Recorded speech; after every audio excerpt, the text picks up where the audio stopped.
इसी मौके पर अबू तालिब ने एक शेर कहा था, व अबयज़ु युस्तस्क़ल ग़मामु बिवजहिही सिमालुल यतामा इस्मतुल लिल अरामी। ए नूरानी चेहरे वाले, आपका चेहरा ऐसा मुबारक और मुतहर है कि आपकी बरकत से अल्लाह बारिशें बरसाता है। यतीमों के मलजा हैं, यतीमों का देखभाल करने वाले हैं और बेवाओं के आसरा है। हुजूर अलैहिस्सलाम को यतीम कहा।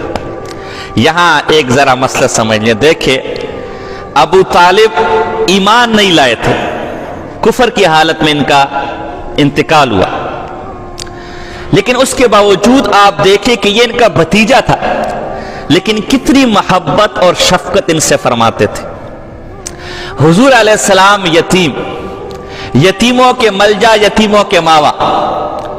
इस्लाम ने यतीमों के बड़े हुकूक बयान किए, बड़े आदाब बयान किए। अफसोस के साथ कहना पड़ता है कि वो बेचारा यतीम के जिससे सर से बाप का साया शफकत उठ गया, या जिस बेचारे के माँ और बाप दोनों दुनिया से चले गए, उसकी जिंदगी गुजारने का आसरा उसके माँ और बाप थे, दोनों ही नहीं है, या बाप जो बुनियादी आसरा था वो चला गया। अब इस मौके पर बजाय ये कि हम इस यतीम के सर पर दस्ते शफकत रखें, इस यतीम के साथ प्यार का इजहार करें, इस यतीम के साथ मोहब्बत का इजहार करें, इस यतीम को अपने सीने के साथ लगाएं।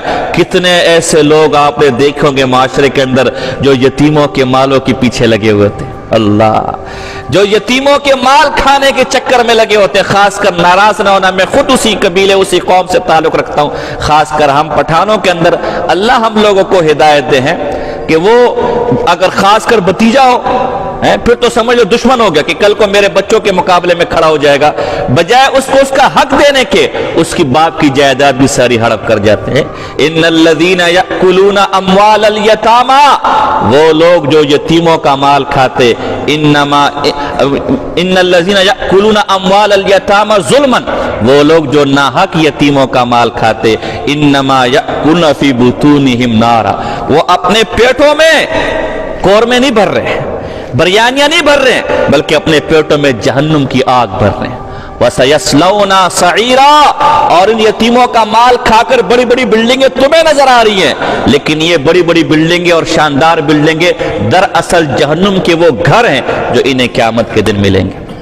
इसलिए यतीम का माल खाना हराम है, नाजायज है, बल्कि यतीम उसको झड़कना गुनाह है, उसको डांटना गुनाह है। उस बेचारा से शफकत करो। नबी अकरम सल्लल्लाहु अलैहि वसल्लम की हदीस है, बुखारी की हदीस है, हदीस नंबर 6005 है। फरमाया काफिलुल यतीमी व अना हाकज़ा, एक यतीम को पालने वाला, एक यतीम को पालने पोसने वाला और मैं जन्नत में ऐसे होंगे, ऐसे।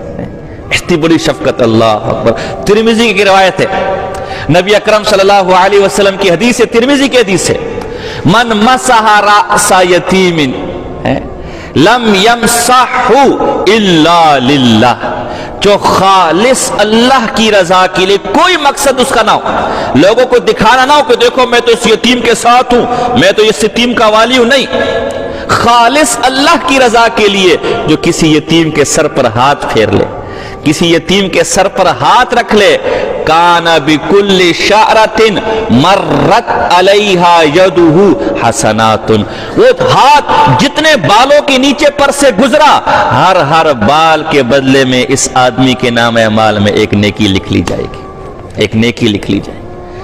यतीम के साथ शफकत का मामला करना इतनी बड़ी फजीलत का सबब है। नबी अकरम सल्लल्लाहु अलैहि वसल्लम की हदीस है, फरमाया मुसलमानों के घरों में से बेहतरीन घर, हम लोग तो उस घर को समझते हैं बेहतरीन जिसमें फर्निशिंग हुई हो, बेहतरीन बेहतरीन कालीन हो, बेहतरीन फर्नीचर हो, बाहर प्राडो खड़ी हो, कारें खड़ी हो, बेहतरीन बिल्डिंग हो। अल्लाह यार क्या बिल्डिंग है, क्या मजे इस आदमी के, क्या शानदार घर है, 10-10 12-12 बेटे मेरे भाई, ख्याल करना, इसका बड़ा कारोबार है, बड़ा अच्छा घर है। नबी अकरम सल्लल्लाहु अलैहि वसल्लम ने फरमाया कि जिसके घर में यतीम हो, मेरी नजर से मुसलमानों के घरों में सबसे अच्छा घर वो है, लेकिन उसके साथ शफकत वाला मामला होता हो। तो इसलिए यतीमों के साथ शफकत वाला मामला फरमाया। इनकी निस्बत नबी अकरम सल्लल्लाहु अलैहि वसल्लम की तरफ है कि अल्लाह ने अपने महबूब को यतीम रखा। अल्लाह अकबर है। मुकाशफतुल कुलूब एक किताब है, امام غزالی کی طرف نسبت کی جاتی ہے، میں نے نسبت کا لفظ استعمال کیا، اس نے ایک واقعہ لکھا ہے کہ ایک شخص کے پاس یتیم تھا، یتیم اس کے ساتھ بڑا شفقت والا معاملہ فرماتا تھا۔ ایک دن رات کو سویا، رات میں خواب میں دیکھا کہ فرشتے اسے جہنم کی طرف گھسیٹ رہے ہیں۔ وہ حیران، یا اللہ ہوا کیا ہے؟ فرشتوں کو کہتے بھئی مجھے چھوڑو، میں خود اللہ سے بات کرتا ہوں۔ کیا معاملہ ہو؟ اس نے کہا نہیں، تجھے جہنم میں لے کر جانا ہے۔ دیکھا اسی دوران فرشتے اس کو گھسیٹ رہے ہیں، دو یتیم بچے جس کی یہ کفالت کرتا تھا، جس کو یہ پالتا تھا، پوستا تھا، پیار کرتا تھا، وہ اس آدمی اور فرشتوں کے درمیان آ گئے۔ کہا ہم نے اللہ سے بات کر لی، چھوڑ دو اس کو، ہم اس کو اپنے ساتھ جنت میں لے کر جائیں گے۔ دیکھو یتیم کو پالنے کی، یتیم سے محبت کرنے کی، یہ سوچو کہ آج جس یتیم کے ساتھ تم ظلم کر رہے ہو، آج جس یتیم کا مال کھا رہے ہو مختلف بہانوں سے، آج جس یتیم کو جھڑک رہے ہو، کل کو تمہاری اولاد اگر ایسی ہوتی، تمہاری اولاد کے ساتھ کوئی ایسا کرتا، تمہارے دلوں پر کیا گزرتی؟ یہ بھی تو کسی کی اولاد ہے۔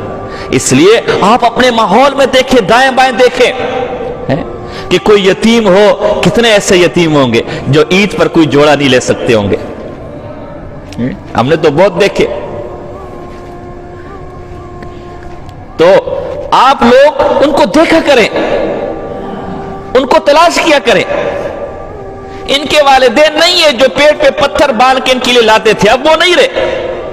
یہ بیچارے، میں نے ایک تصویر دیکھی تھی، اس میں 3-4 بچیاں کھڑی ہوئی تھی، بہترین کپڑے، عید کا موسم تھا، بہترین کپڑے پہنے ہوئے تھے، اور کوئی یتیم بیچاری ہوگی میلے کچیلے کپڑوں میں، وہ اپنی انگلی دانتوں میں ڈال کے ان کو دیکھ رہی تھی۔ تو اس لیے آپ اپنے دائیں بائیں دیکھیں، یہ نہیں سمجھتے ماں کتنے ان کو دلاسے دیتی رہے کہ بیٹا آپ بھی آج، یہ بچے تو بچے، ان کو نئے کپڑے چاہیے، نئے جوتے چاہیے، نئے کھلونے چاہیے۔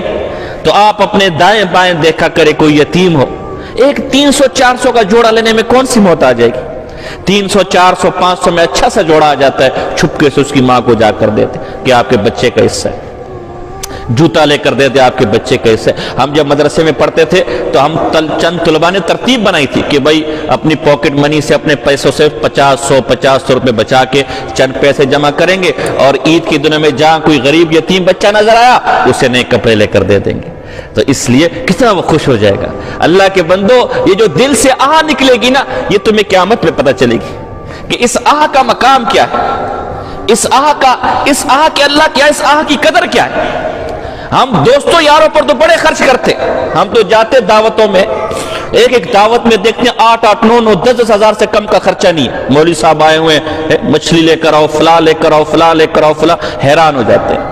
لیکن یتیم کو دیتے ہوئے 200-300 دیتے ہوئے 10 دفعہ سوچتے ہیں۔ آپ کریں، دوستوں یاروں کی بھی دعوت کریں، آپ آس پڑوس کی بھی دعوت کریں، لیکن اس طرح کے غرباء کو، اس طرح مساکینوں کو بھی اپنے ساتھ یاد رکھیں۔ مدارس میں کتنے غریب بچے گھوم رہے ہوں گے، کوئی سویٹر نہیں ہوگا ان کے پاس، اپنے آس پڑوس دیکھ لے، کتنے ایسے غریب گھوم رہے ہوں گے، سردی کے لیے کوئی کمبل نہیں ہوگا، سردی کے کپڑے نہیں ہوں گے، تو آپ 200-300-400 کر کے ان کا خیال رکھیں۔ تو یہ یتیم سے میرے سامنے بات آئی کہ نبی اکرم صلی اللہ علیہ وسلم کو اللہ نے یتیم رکھا، اور آپ یتیموں کے ملجا و ماوا تھے۔ تو اسلام نے یتیموں کے بڑے حقوق بیان کیے، چند میں نے آپ کے سامنے ذکر کیا۔ بہرحال میں اب اپنے موضوع کی طرف آتا ہوں۔